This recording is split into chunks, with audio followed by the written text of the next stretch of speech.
Buenas tardes. En este video vamos a abordar el significado del diagnóstico psicopedagógico y su relación con las técnicas proyectivas en psicopedagogía.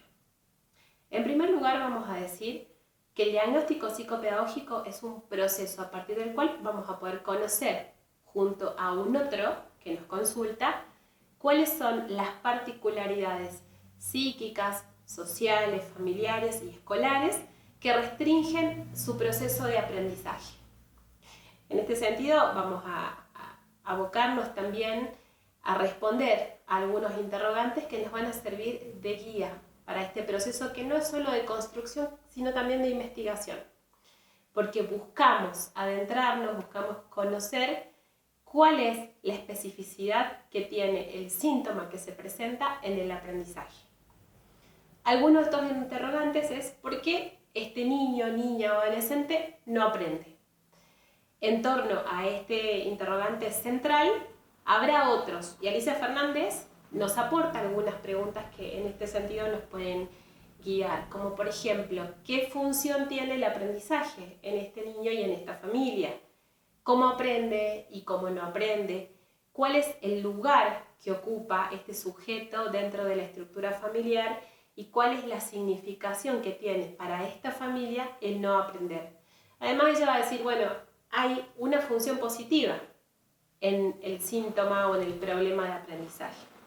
Por otro lado, tenemos que conocer cuál es la modalidad de aprendizaje de nuestro paciente, cómo aprende y cómo no aprende, en qué condiciones logra aprender mejor, en qué ocasiones no puede hacerlo, qué recursos necesita para aprender y cuáles son las condiciones en donde él puede aprender o no puede hacerlo.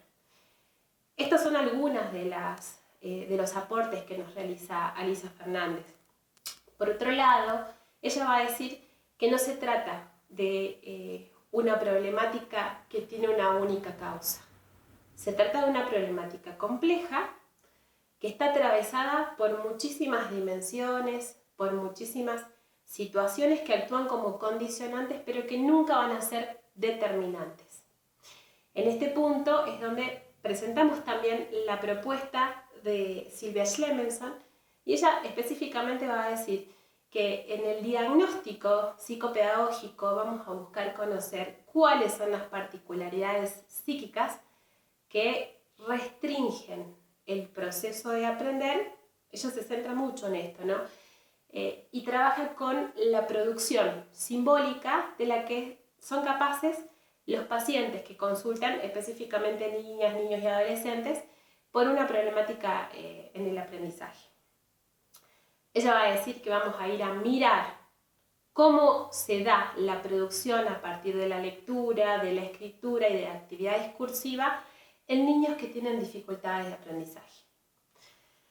Todo esto que traemos a colación nos lleva a pensar, nos lleva a la consideración de que no se trata de un proceso lineal, sino que tiene cierta complejidad que nos va a ir marcando un ritmo que va a ser progrediente en términos de que por momentos vamos a ir avanzando a lo largo de este proceso y por momentos vamos a tener que ir volviendo hacia atrás.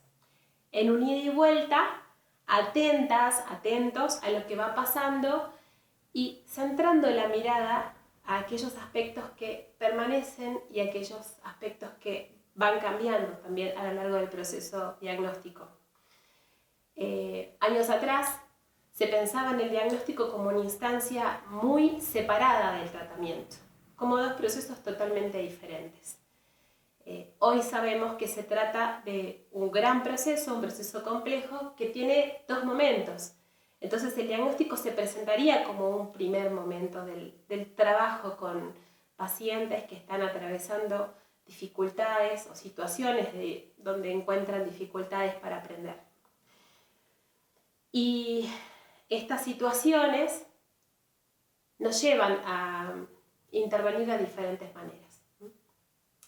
La herramienta más grande, más posibilitadora que tenemos los profesionales y las profesionales de la psicopedagogía es el poder realizar preguntas. Pero también contamos con otras herramientas, tales como los test, tanto los psicométricos, los proyectivos gráficos, los proyectivos discursivos y también los lúdicos. En esta ocasión y desde esta cátedra, nosotros vamos a poner la mirada en las técnicas proyectivas. Sabemos que la mayoría de los instrumentos que se utilizan en el diagnóstico psicopedagógico han sido diseñados, estandarizados y estudiados desde la psicología. Entonces, acá podemos preguntarnos cuál es la especificidad de la psicopedagogía al utilizar estos instrumentos. Y vamos a decir que en psicopedagogía vamos a hacer una particular lectura de la producción simbólica que se va a mostrar a partir de las técnicas proyectivas gráficas, lúdicas y discursivas, como dije antes. Entonces, vamos a centrar nuestra mirada y nuestra capacidad de análisis, nuestra escucha también, a partir de la lectura de aquellos aspectos, particularidades que están atravesando o que están teniendo efectos en la particular forma de aprender, que algunas veces pueden ser posibilitadoras y en otras ocasiones pueden restringir el proceso de aprendizaje. Todas las personas tenemos una representación de lo que es el aprendizaje y de lo que significa aprender.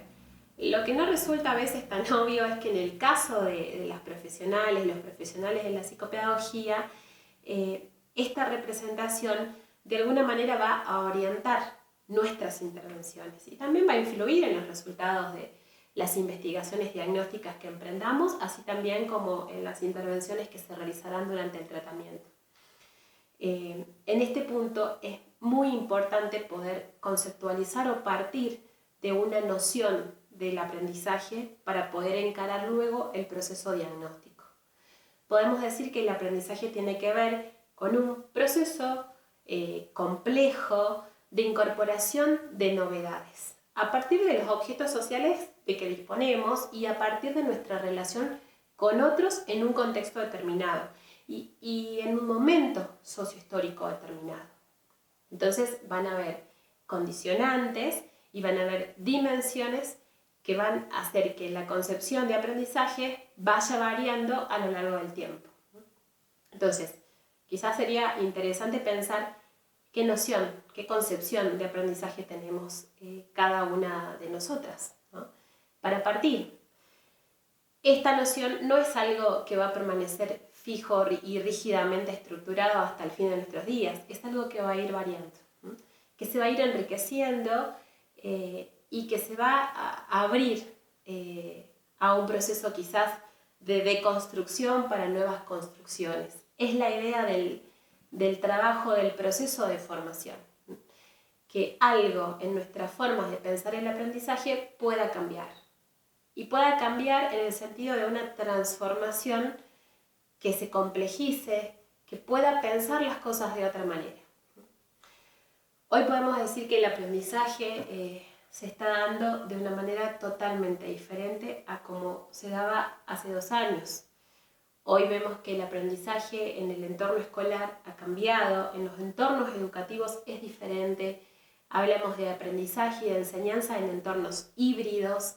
Entonces, también tendremos que pensar en nuestras intervenciones como psicopedagogas y psicopedagogos hacia estas modalidades de vinculación con el conocimiento que ya no es un conocimiento que está materializado en un lugar específico, en un objeto específico, sino que también está atravesado y facilitado por medios virtuales.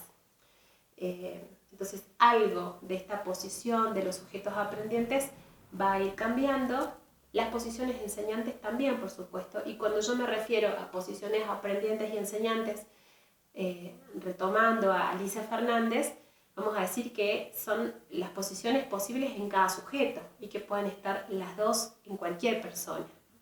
No alude al lugar del alumno y del docente, sino que alude al lugar de cualquier persona. Por esto es que vamos a considerar que cada sujeto, niño, niña, adolescente, adulto, ocupa posiciones de aprendiente y de enseñante, y que estas posiciones van a tener una singular forma de presentarse, que a la vez las formas de concebir el aprendizaje, nuestras experiencias previas, el sentido histórico subjetivo que demos a nuestras experiencias de aprendizaje van a incidir también en nuestra experiencia actual, ¿no? En cómo aprendemos hoy y en cómo esperamos que los demás aprendan. En el marco del proceso diagnóstico, la idea, la noción, la representación de aprendizaje subyacente a nuestra propia subjetividad va a estar presente y va a estar atravesando el proceso. El desafío va a ser poder incluir una distancia suficiente para que nuestra propia representación del aprendizaje no se ponga en juego de manera absoluta en este proceso donde voy trabajando con un otro que va conociendo también cómo aprende y cómo no aprende. Por esto es tan importante reconocer el rol fundamental que tenemos los terapeutas del aprendizaje, me gusta llamarlo así, porque, y en esto vuelvo a Sylvia Schlemenson, hay algo en relación al aliviar el sufrimiento que produce no poder aprender, que vamos a tener que acompañar, a veces liderar, a veces acompañar, pero de ninguna manera imponer. No se trata de ir a descubrir qué es lo que le pasa, considerando al otro como un ser que no está implicado en su propio proceso de conocimiento en torno al aprendizaje, sino que lo vamos a implicar. Vamos a tener que trabajar mucho respecto de la construcción de una demanda, de la construcción de un problema, la construcción de ese problema en torno al aprender. Y para esto vamos a utilizar muchos instrumentos. Y va a haber dentro del diagnóstico diferentes momentos.